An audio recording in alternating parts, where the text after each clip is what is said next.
کہ ہمیں فاروق کی کوئی خبر نہیں ہے، وہ کہاں ہے اور کس حال میں ہے۔ اسی طرح 10 سال گزر گئے۔ اب تو امید بھی ٹوٹ چکی تھی۔ بیوی نے بھی سمجھ لیا تھا کہ شاید میرے پیارے شوہر اللہ کی راہ میں شہید ہو گئے ہیں، اب دنیا میں مجھے ان سے ملنا نصیب نہیں ہوگا، اس لیے جنت ہی میں ان سے ملاقات ہوگی۔ فاروق کے گھر ایک لڑکے کی پیدائشی ہوئی۔ ان کی بیوی نے اس لڑکے کی بہت اچھے سے تربیت کی اور اسے بہت بڑا عالم بنایا، کہ یہاں تک کہ امام ملک جیسے لوگ اس لڑکے کے شاگرد بنے۔ اس کا نام ربیہ تھا۔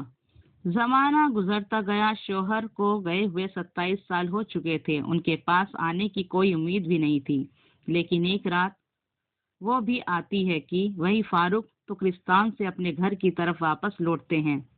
آج سے 27 سال پہلے جب یہ فاروق جہاد کرنے آئے تھے تو وہ ایک جوان لڑکے تھے، لیکن اب جب وہ واپس اپنے گھر جا رہے تھے تو بوڑھے ہو کر ہڈیوں کا ڈھانچہ بنے ہوئے تھے۔ فاروق کو بیوی بچوں کی یاد ستا رہی تھی، اس لیے اپنا گھوڑا لیا اور مدینے کی طرف چل دیے۔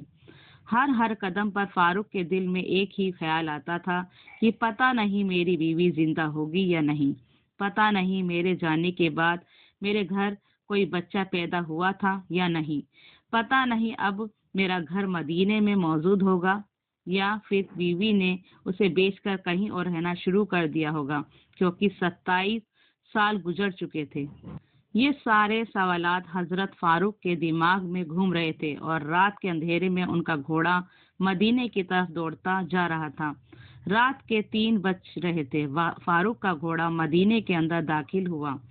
ہر طرف سناٹا ہی سناٹا تھا، لیکن فاروق کے دل میں ایک طوفان بھرپا تھا۔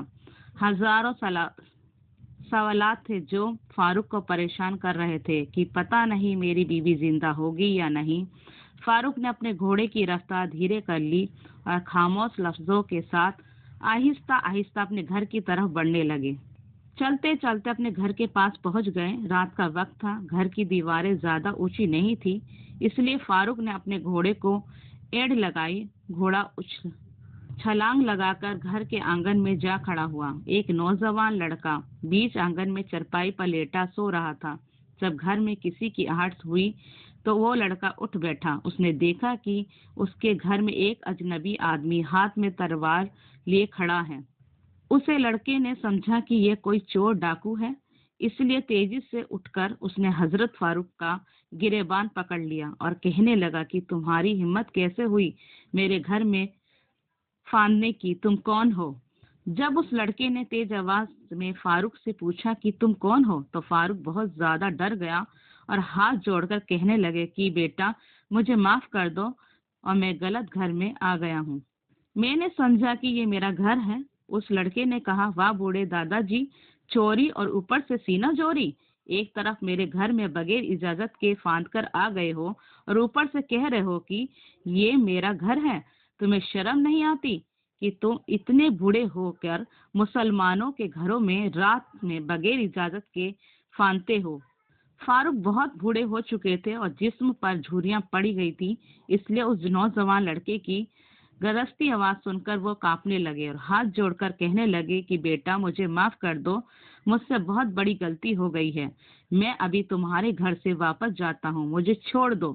لیکن اس لڑکے نے اس کا گریبان پکڑتے ہوئے کہا کہ ایسا کیسے واپس جاؤ گے، میں تمہیں حکیم کے پاس لے کر جاؤں گا اور سزا دلواؤں گا تاکہ دوبارہ تم کسی مسلمان کے گھر میں پھاندنے کی ہمت بھی نہ کر سکو۔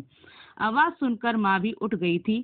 اس نے اپنے لڑکے سے کہا کہ ارے بیٹا انہیں چھوڑ دو، یہ بوڑھے آدمی ہیں، غلطی ہو گئی ہوگی، انہیں جانے دو۔ لیکن لڑکے نے کہا کہ نہیں ماں، میں ایسا نہیں، انہیں نہیں جانے دوں گا۔ شور سن کر محلے والے بھی جمع ہو گئے۔ امام ملک رضی اللہ بھی آ گئے۔ امام ملک رضی اللہ کو دیکھ کر سارے لوگ پیچھے ہٹ گئے۔ امام ملک نے آگے بڑھ کر فاروق سے پوچھا کہ دادا جی آپ کون ہیں اور اس طرح رات میں کسی کے گھر کیسے گھس آئے؟ حضرت فاروق نے جواب دیا کہ بیٹا میں بوڑھا ہو چکا ہوں، میری نظر کمزور ہے، اس لیے مجھ سے کہاں غلطی ہو گئی ہے، میں نے سمجھا کہ یہ میرا گھر ہے۔ امام ملک نے پوچھا کہ دادا جی آپ کا نام کیا ہے اور آپ کہاں کے رہنے والے ہو؟ مدینہ کے تو نہیں لگتے۔ فاروق نے کہا کہ بیٹا میں مدینہ کے ہی رہنے والا ہوں اور آج ہی 27 سال پہلے میں ترکستان جہاد پر چلا گیا تھا اور آج لوٹا ہوں۔ میرا نام فاروق بن عبد الرحمان ہے۔ گھر کے اندر سے فاروق کی بیوی سے سب جھگڑے خاموشی سے سن رہی تھی، لیکن جیسے ہی ان بوڑھے دادا کی زبان سے یہ سنا کہ میرا نام فاروق ہے تو وہ گھر کی چھت سے کھڑکی کھول کر اپنے شوہر کو دیکھا۔ بیوی کو اپنے شوہر کے بوڑھے چہرے میں وہی جوان چہرہ نظر آنے لگا۔ ایسا لگ رہا تھا کہ زمانہ کروٹیں بدل کر پھر سے 27 سال پیچھے چلا گیا ہو، اور وہی فاروق جو اپنی بیوی کو چھوڑ کر جہاد میں اللہ کی خاطر جا رہے تھے، وہ سارا منظر بیوی کی نظروں کے سامنے چھا گیا، اور بیوی نے چیختے ہوئے اپنے بیٹے ربیہ سے کہا کہ اے ربیہ، اس آدمی کا گریبان چھوڑو۔ حضرت ربیہ نے گھبرا کر اپنی ماں کی طرف دیکھا تو ماں نے کہا بیٹا تجھے پتا بھی نہیں ہے کہ یہ کون ہے؟ حضرت ربیہ نے کہا کہ ماں مجھے تو نہیں پتا یہ بوڑھے دادا کون ہیں۔ ماں نے کہا بیٹا یہ تیرے والد ہیں، اس کے بارے میں تو ہر رات مجھ سے پوچھا کرتا تھا کہ اماں جان میرے ابا کہاں ہیں اور کب آئیں گے؟ یہ سن کر حضرت ربیہ اپنے باپ کے پیروں پر گر پڑے اور باپ کو پکڑ کر رونے لگے۔ فاروق نے اپنے بیٹے کو گلے سے لگا لیا اور پھر باپ بیٹے ایک دوسرے سے مل کر بہت روئے۔ ماں نے دروازہ کھولا اور فاروق اپنے بیٹے کے ساتھ گھر کے اندر آئے۔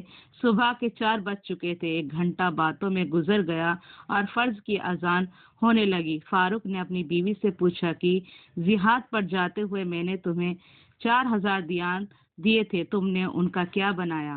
بیوی نے کہا کہ وہ 4000 دینار محفوظ رکھے ہیں، آپ پہلے مسجد نبویہ میں جا کر فرض کی نماز پڑھ آئیں۔ حضرت ربیہ پہلے ہی مسجد جا چکے تھے۔ فاروق تھوڑا دیر سے مسجد میں پہنچے تو ایک بہت بڑا مجمع پہلے سے مسجد نبویہ میں موجود تھا۔ فاروق کے پیچھے کھڑے ہو کر جماعت کے ساتھ فجر کی نماز پڑھی اور پھر نماز کے بعد وہ دیکھتے ہی امام صاحب اپنی جگہ پر گھوم کر بیٹھ گئے اور بڑے بڑے علماء اکرام کی امام ملک جیسے لوگ ان امام صاحب کو گھیر کر بیٹھ گئے۔ پھر امام صاحب لوگوں کو حدیث کا سرد دینے لگے۔ فاروق کی آنکھوں کی روشنی کمزور ہو گئی تھی، اس لیے وہ امام صاحب کو پہچان نہیں پائے اور پیچھے بھی بیٹھ کر سارے لوگوں کے ساتھ حدیث کا سرد سننے لگے۔ جب سرد مکمل ہوا تو فاروق نے بغل میں بیٹھے ایک آدمی سے پوچھا کہ بھائی یہ اتنا بڑا عالم محدث کون ہے کہ جو اتنے سارے لوگوں کو حدیث پڑھا رہا ہے اور اس کے سرد میں امام ملک جیسے لوگ بھی شاگرد بن کر ادب سے بیٹھے ہیں؟ اس آدمی نے کہا کہ دادا جی آپ انہیں نہیں جانتے؟ فاروق نے کہا کہ بیٹا مجھے تو نہیں پتا کہ یہ کون ہے۔ اس آدمی نے کہا کہ لگتا ہے آپ مدینہ میں نئے آئے ہو۔ فاروق نے کہا کہ ہاں بیٹا میں آج ہی مدینہ آیا ہوں، لیکن میں رہنے والا مدینہ کی ہی کا ہوں۔ اس آدمی نے کہا دادا جی یہ اس وقت کے سب سے بڑے عالم ربیہ ہیں۔ فاروق نے پوچھا کہ بیٹا ان کے والد کا کیا نام ہے؟ اس آدمی نے جواب دیا کہ ان کے والد کا نام فاروق ہے، جو آج سے 27 سال پہلے اللہ کی راہ میں جہاد کے لیے چلے گئے تھے، شاید وہی شہید ہو گئے ہوں۔ یہ سن کر فاروق بہت زیادہ خوش ہوئے کہ میرا لڑکا اتنا بڑا عالم بن چکا ہے۔ گھر آئے اور بیوی کو گلے سے لگا لیا اور کہا کہ تو نے میری منت پوری کر دی، میں خود تو نہیں پڑھ پایا لیکن تو نے میرے بچے کو اتنا پڑھا دیا کہ وہ آج امام ملک جیسے لوگوں کا استاد ہے۔ بیوی نے کہا کہ آپ نے جو پوچھا تھا کہ وہ 4000 دینار کہاں ہیں تو میں نے وہ سارے دینار تمہارے اسی بیٹے کو پڑھانے میں لگا دیا۔ فاروق نے کہا کہ حقیقت میں تم نے میرے پیسے برباد نہیں کیے۔ دوستو اگر آپ کو میری ویڈیو اچھی لگے تو پلیز لائک کیجئے، شیئر کیجئے اور کمنٹ کیجئے اور مجھے سپورٹ کیجئے۔ اللہ حافظ۔